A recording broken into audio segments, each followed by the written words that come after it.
잠언에서 게으름에 대한 내용들을 자주 언급하는데 오늘도 15절과 또 24절에서 게으른 그런 사람에 대한 내용들을 다시 한번 다뤄주고 있습니다. 게으른 사람은 깊이 잠들게 하나니라고 하면서 게으른 자가 추구하는 것은 일하는 것보다 더 중요하게 여기는 것이 바로 잠을 자는 것이죠. 여기서 깊이 잠들게 하다라고 하는 것은 어떤 신체적인 활동들을 다 하고 나서 피곤한 육체를 쉬기 위한 잠이 아니라 그저 습관적인 그런 잠을 이야기하는 것입니다. 우리의 몸과 마음이 무기력해질 만큼 허리가 아플 정도의 그런 깊은 잠을 얘기하는 것이죠. 그런 사람들, 일을 하는 것보다 잠을 자는 것을 더 중요하게 여기는 사람들, 의지 자체가 없는 사람들을 이야기하는 것이죠. 뒤에 나오는 태만한 사람들, 이 사람들은 의지 자체가 아예 없지는 않는데 조금 더 일을 하기는 하지만 적당히 대충대충 일을 하는 그런 사람들을 지금 가리키는 그런 말입니다. 우리가 마땅히 하나님께서 맡겨주신 본분, 이 세상을 아름답게 경영하기 위해서는 인간으로서의 마땅한 그런 지위로서 또 신분으로서의 합당한 일들을 해야 할 것인데 그것들을 게으르게 한다면 우리의 육체적인 굶주림, 그것들은 너무나 당연할 것이고요. 뿐만 아니라 거기에 더해서 우리가 인간으로서 마땅히 해야 될 일들을 감당하지 않는다면 우리의 영혼도 당연히 피폐하게 될 것입니다. 정당한 것에 대한 그런 대가를, 그 보상을 그런 행위들을 통해서 우리가 하나님께서 우리에게 베풀어 주신 인간의 지위를 놓치게 된다면 인간으로서의 모든 것들을 상실하게 되겠죠. 그러니 단순히 굶주림이라고 하는 것은 육체적으로 당하는 그런 배고픔, 그런 것들을 떠나서 우리의 모든 정신적인, 영혼적인 그런 것들까지도 우리를 굶주리게 하는 그런 영향력을 끼치게 될 것입니다. 반면에 16절에 나오고 있는 계명을 지키는 자, 계명을 지킨다는 것은 게으른 자와는 조금 반대되는 개념이겠죠. 정직해야 할 것이고 또 성실해야 할 것이에요. 정직과 성실로 그 계명을 지키는 사람은 그 뒤에 나오는 것처럼 자기의 영혼을 지킨다라는 그런 표현들을 하고 있어요. 우리가 하나님의 말씀을 지키면 우리의 영혼도 하나님께서 지켜주신다라고 하는 것이겠죠. 이 게으름은 결국은 자기를 절제하지 못하는 데서부터 비롯된 것. 24절에 나오겠지만 거기에서 조금 더 게으름에 대한 설명들을 제가 더 부연 설명하면서 게으름이 어떻게 우리의 삶을 지배하는지, 그게 왜 잘못된 것인지에 대한 내용들을 다시 한번 설명해 드리겠습니다. 17절에 보시면 가난한 자를 불쌍히 여기는 것, 이것도 하나님의 계명에 관련된 말씀이죠.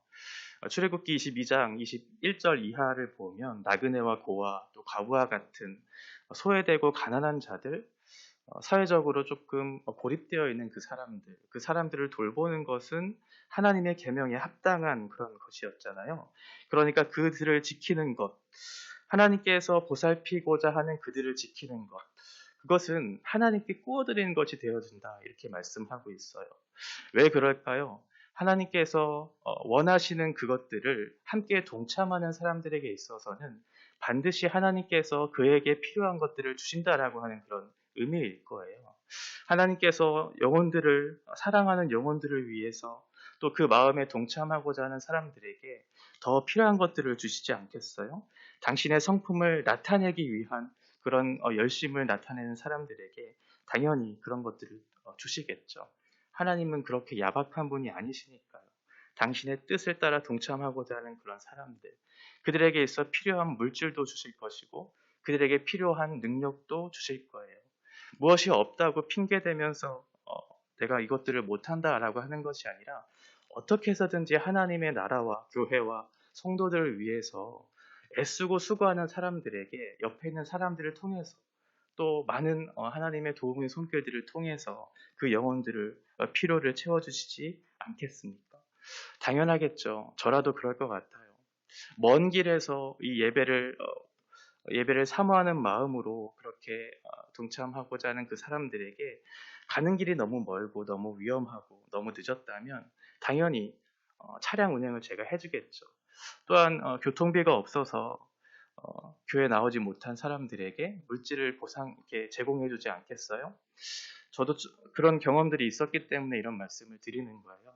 제가 청년 때 먼 교회에 다녔을 때 그렇게 넉넉하지 않은 생활들을 하면서 청년부에서 가장 아주 자그마한 그 교통비를 줬던 적이 있었어요. 제가 늘 교회 먼 길을 그렇게 오고 가고 하니까 그것들을 생각하면서 그렇게 필요들을 채워주는 것들, 아마도 하나님의 일들을 감당하고자 하는 사람들에게 있어서 이런 은혜로운 손길들을 하나님께서 보상해 주실 것에 대한 그런 약속들, 여러분들도 그런 경험들 아마 있으실 거예요. 18절 보시면 이제 자녀들에 대한 생각들, 이제 내용들을 이제 얘기하고 있는데, 오늘 본문 안에도 자녀에 관한 어떤 훈계의 내용들이 조금 부분적으로 이렇게 기록되어 있는 것들을 보게 돼요. 잠언에는 특히 어떤 훈계에 대한 말씀들을 많이 다루고 있죠. 내가 내 아들에게 희망이 있은즉 그를 징계하되 라고 얘기해요. 어떤 희망의 끈이 있다면, 자녀가 변화될 것에 대한 그런 소망이 있다면 그를 징계하라고 그렇게 말씀하고 있어요. 여기에서 징계라고 하는 이 단어의 의미는 신체적인 징계를 포함하는 의미예요. 단순히 말로서의 징계가 아니라 신체적인 그런 징계를 그렇게 하면서라도 그 자녀들이 돌아올 확률이 있다면, 희망이 있다면 그렇게라도 하라는 것이죠. 물론 이렇게 할 수 있는 그 근거는 부모와 자녀 간의 관계 속에서 신뢰가 있어야 되겠죠.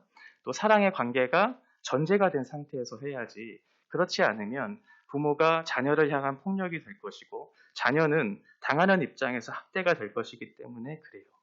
그러니까 바른 신뢰와 사랑의 관계 속에서 그 아이가 올바른 길로 걸어 돌아올 것에 대한 그런 희망이 있다면 이런 징계를 사용해서라도 그렇게 훈계하라라고 말씀하고 있는 것이죠. 19절, 노하기를 맹렬히 하는 자는 벌을 받을 것이다. 자기 감정을 조절하지 못하는 그런 사람이죠. 그런데 19절 후반부에 보시면 다시 그런 일이 생기리라 라고 얘기해요. 그러니까 일시적인 어떤 분노를 일으키는 것이 아니라 계속적인 분노, 습관적인 그런 분노를 일으키는 사람들, 그 사람들은 스스로 무너질 것이다 라고 그렇게 얘기하고 있죠. 분노 조절 장애라고 하는 그런 단어 한번 아마 들어보셨을 거예요. 제가 예전에 심사원이라고 하는 곳에서 일했던 적이 있는데, 거기서 수많은 아이들이 분노 조절 장애를 갖고 있는 많은 아이들이 있었어요. 그러니까 어떠한 자기의 생각과 일치되지 않는 것에 대한 분노를 표출하는 거죠. 그래서 대부분 폭력적인 성향들을 나타내요. 자기가 맞지 않는 것, 자기의 생각에 그르다고 판단되는 것들을 그렇게 표출해 버리는 것이죠.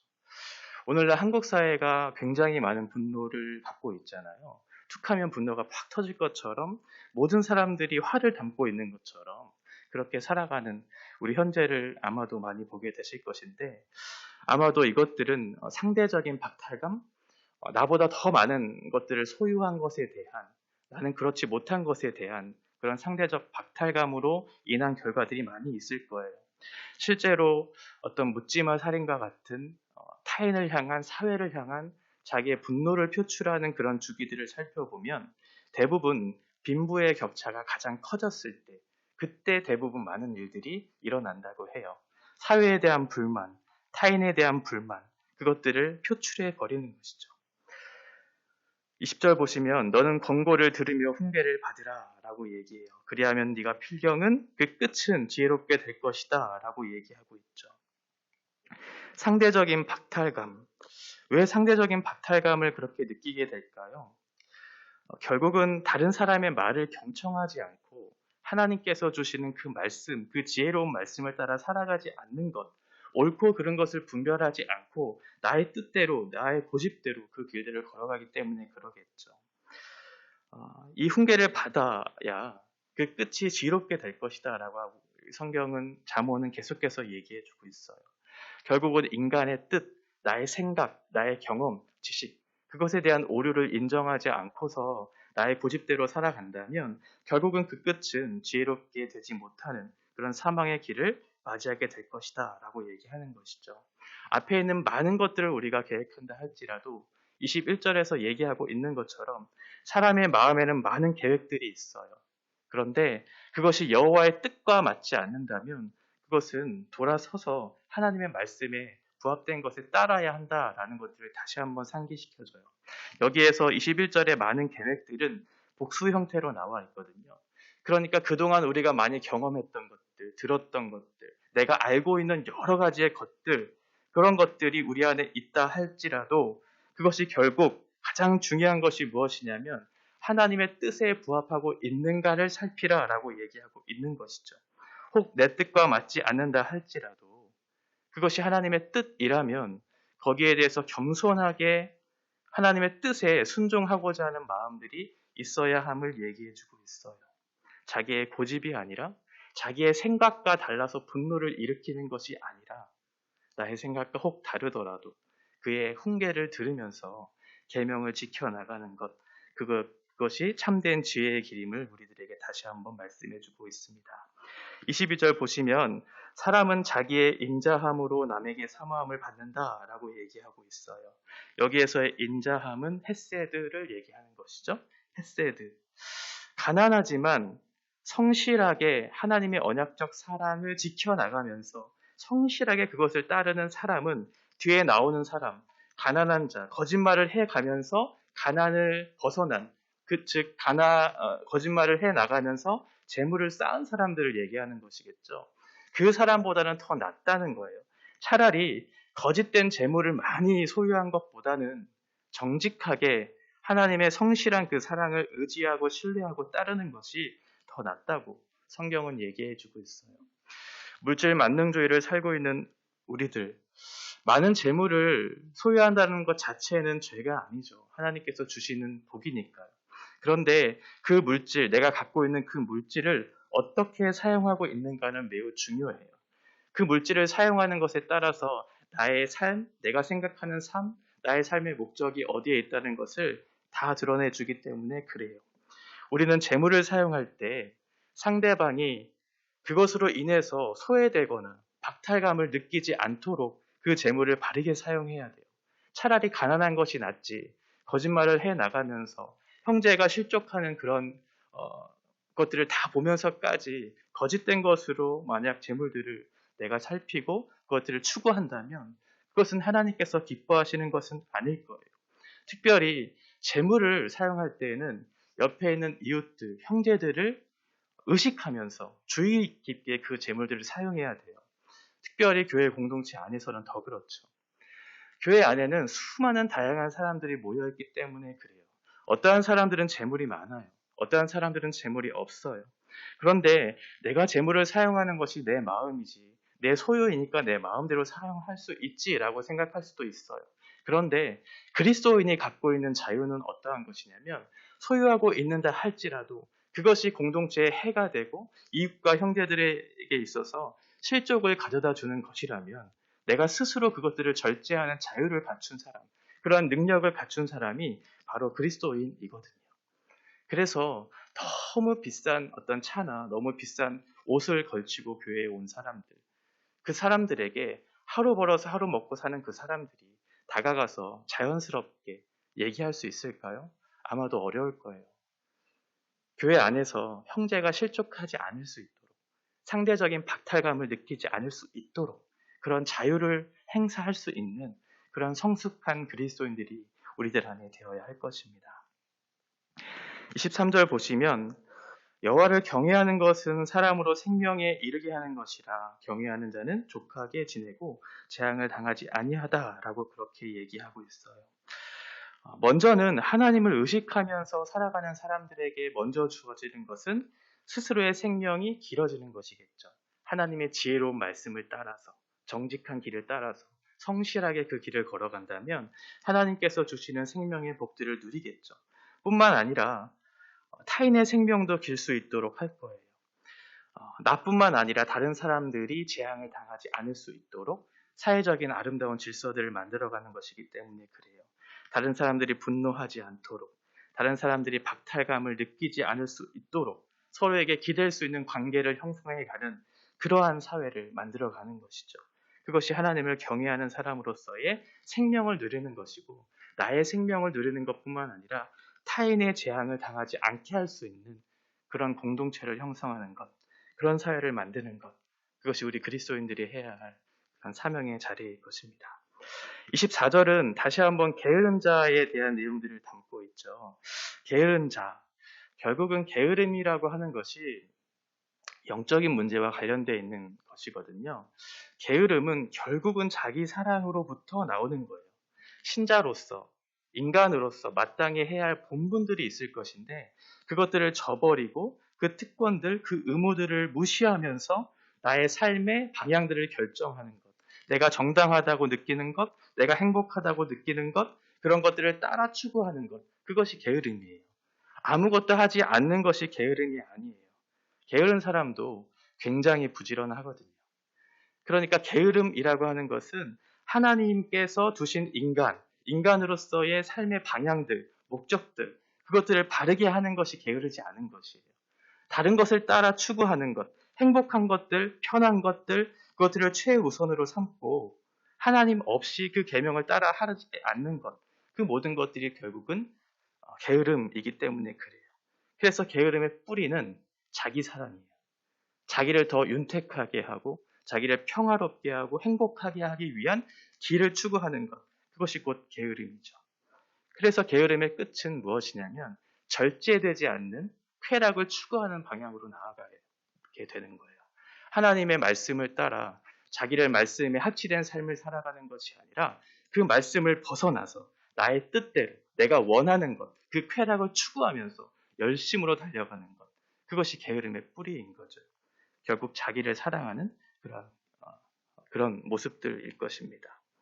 25절은 이제 교육의 방법에 대해서 설명해 주고 있는데 거만한 자 그리고 명철한 자 이 두 사람들을 좀 대조하면서 거만한 자를 때리라고 얘기해요. 거만하다는 것은 조롱하다라고 하는 그런 의미를 담고 있거든요. 그러니까 어떠한 말을 딱 던졌을 때 그거 아니지라고 하면서 막 이렇게 비난하면서 조롱하면서 그렇게 행하는 그런 교만한 사람들, 그 사람들을 때리라라고 얘기해요. 그렇게 하면 어리석은 자는 단순한 사람을 얘기해요. 그 어리석은 자가 지혜를 얻을 것이다라고 얘기하죠. 그러니까 조금 간접적인 교육 방법을 얘기하는 거죠. 상대방을 거만한 자를 때림으로 저것이 잘못되었구나 라는 것들을 보고 돌이키는 어리석은 자가 지혜를 얻는 그런 간접적인 방법을 얘기하고 있어요. 반면에 꼭 그렇게 하지 않아도 말로써 듣는 사람들이 있잖아요. 꼭 어떤 특별한 일이 일어나지 않아도 그것이 옳고 그른 것에 대한 온전한 판단을 할 수 있는 그런 사람들. 명철한 자를 견책하라. 명철한 자에게 잘못을 계속해서 꾸짖으면 그가 지식을 얻으리라고 그렇게 얘기해 주고 있어요. 그 사람에게 있어서 분별력이 있고 이해력이 있기 때문에 굳이 어떤 폭력적인 또는 간접적인 그런 교육 방법이 아니더라도 올바른 하나님의 말씀을 전했을 때 그 사람은 자신을 살피고 다른 사람의 말을 경청하면서 고칠 줄 아는 그런 사람들이겠죠. 그러니까 지금 25절에서 얘기하고 있는 것은 무엇이냐면 상황에 맞게, 사람에 맞게, 그 사람의 성향에 따라서 교육을 해라 라고 그렇게 얘기하고 있는 것이에요. 똑같은 교육 방법이 아님을 얘기해주고 있죠. 26절부터는 이제 가정에 대한 얘기들을 좀 얘기하고 있는데요. 26절 보면 아비를 구박한다라고 얘기해요. 여기서 구박은 폭력을 행사하는 거예요. 그러니까 자녀가 아버지를 폭력을 행사하는 거예요. 그러니까 왜곡된 가정을 얘기하고 있죠. 뒤에 보면 어미를 쫓아낸다라고 하는 것은 어떤 부모가 가지고 있는 물질적인 그런 재산들, 그것들을 착취해서 쫓아내버리는, 그러니까 부모를 때리고 부모가 가지고 있는 소유물을 착취하는 그런 부끄러운 삶을 살아가는 가정에 대한 왜곡된 모습들을 그리고 있어요. 왜 가정이 왜곡됐을까요? 27절이 그것들을 다시 한번 설명해 주고 있어요. 그 원인이 무엇이냐면 하나님의 말씀, 그 말씀을 떠나 교훈하지 않았기 때문에, 자녀가 하나님의 말씀, 그 교훈을 듣지 않았기 때문에 결국은 그 가정이 왜곡되고 어그러진 것이죠. 그러니까 우리가 하나님의 말씀을 바르게 전하고 자녀들에게 있어서요, 자녀들은 그 말씀에 바르게 경청해야 해요. 그렇지 않으면 지금 26절과 같은 가정의 왜곡된 모습들이 여전히 우리들 안에도 일어날 수 있다는 사실을 그렇게 얘기해주고 있는 것이죠. 마지막 28절과 29절은 하나님께서 결국은 지금 앞에 얘기하고 있는 많은 사람들, 그 사람들의 종결이 어떨지에 대한 것들을 다뤄주고 있어요. 망령된 증인은 정의를 업신여긴다라고 얘기하고 있거든요. 업신여긴다라고 하는 것은 뒤에 나오는 거만한 자, 그것과 같은 어근을 취하고 있어요. 그러니까 같은 맥락이겠죠. 거만한 자, 정의를 업신여기는 자, 그 사람은 악인의 입은 죄악을 삼킨다라고 얘기하는 것. 의로운 사람을 삼키고 의로운 사람을 이렇게 핍박하고 정죄하는 그런 사람들, 특별히 가인과 아벨의 그런 예를 통해서 우리가 살펴볼 수 있을 텐데, 아벨은 하나님께 가장 귀한 양의 첫 새끼를 드리고 자기의 기름을 드리고 자신을 드리면서 하나님 앞에 의로운 제사를 드렸지만, 가인은 그의 의로운 제사를 보면서도 시기하고 질투하고 미워하면서 그를 살인했죠. 그러니까 그 사람들은, 거만한 자는 그 사람들을 조롱하면서 그의 의로운 행동 자체를 조롱해버리는 거예요. 무시해버리는 것이죠. 그런 사람들은 하나님의 법도 무시해버리는 사람이에요. 하나님께서 주시는 그 명령, 그 계명의 말씀들조차도 조롱하면서 업신여기면서 그렇게 행하는 사람들. 그 끝에 무엇이 있을까요? 29절에 얘기하고 있는 것처럼 심판이 기다리고 있다라고 얘기해요. 어리석은 자에게는 채찍이 기다리고 있다라고 얘기하고 있죠. 그러니 지금 우리에게 무엇을 얘기하고자 하는 것이냐면, 이렇게까지 하지 않도록 말씀에 경청하고 그 길을 따라라 라고 얘기하고 있는 것이죠. 다른 사람의 어떤 폭력적인 그런 교훈, 그것들을 통해서 간접적인 교훈을 얻는 것이 아니라 하나님의 그 말씀이 너희 안에 뿌려졌다면 그것을 경청하고 이해하고 분별해서 그 뜻을 따라라. 이 심판과 채찍을 당하기 전에 미리 우리에게 경고해 주시는 거예요. 심판과 채찍을 당하고 그 다음에 너희가 어떻게 되나 보자, 이렇게 말씀하시는 건 아니죠. 그것들을 미리 살피고 하나님 앞에 우리의 삶이 어떠해야 하는가를 살피고 지혜로운 길들을 걸어가라고 우리에게 말씀해주고 있습니다. 우리가 하나님의 계명을 지키는 것은 우리의 육체적인, 우리의 영적인 그런 모든 것들을 지키는 거예요. 그래서 하나님께서 그 계명을 지키는 자에게는 반드시 그에 따른 보상을 주신다고 약속해주고 있어요. 그것이 물질이든 그것이 지혜이든 하나님께서 주시는 그런 어떤 평안이든 기쁨이든 어떻게 해서든 하나님께서는 그런 사람들을 통해서 일하시고 그들에게 필요한 것들을 채워주신다라고 말씀하고 있어요. 뿐만 아니라 노하기를 더디하면서 훈계를 받아라 라고 얘기하고 있고요. 또한 재물을 사용할 때도 옆에 있는 지체들을 잘 생각하면서 우리가 사회 안에서 공동체를 어떻게 형성해야 될지에 대한 메시지도 주고 있어요. 자녀를 교육할 때도 마찬가지고요. 우리가 하나님의 말씀을 바르게 따르고 그 길들을 걸어간다면 이 모든 것들을 통해서 우리가 배우는 것이 아니라 그것들이 당하기 이전에 우리가 지혜롭게 이 길들을 어떻게 걸어가야 할지를 가르쳐 주시는 것이거든요. 우리의 삶이 그러했으면 좋겠습니다.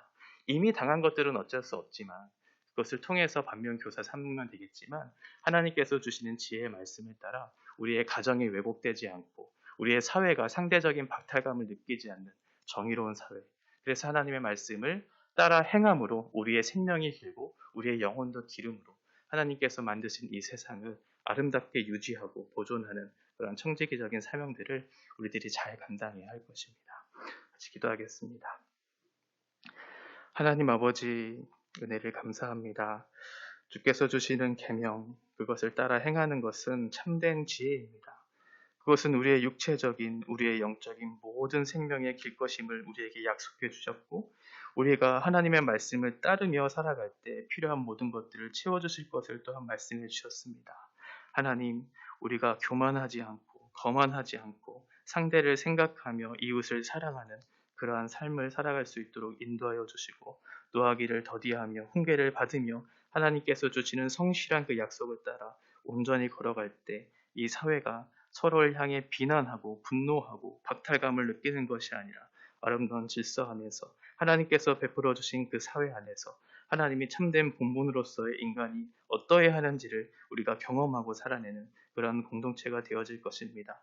먼저는 믿는 자들이, 또한 교회가 그런 삶들을 먼저 앞서 행하고 그로 인해서 참된 지혜가 어떠한 것인지를 세상에 밝히며 우리에게 주어진 이 맡겨진 사명들을 잘 감당함으로 하나님이 기뻐하시는 그 뜻을 살다가 결국에 심판과 채찍을 당하는 것이 아니라 생명과 그 충만한 은혜의 기쁨들을 마음껏 누리며 주께로 나아가는 복된 인생들 살아가도록 인도하여 주시옵소서. 예수님의 이름으로 기도합니다. 아멘.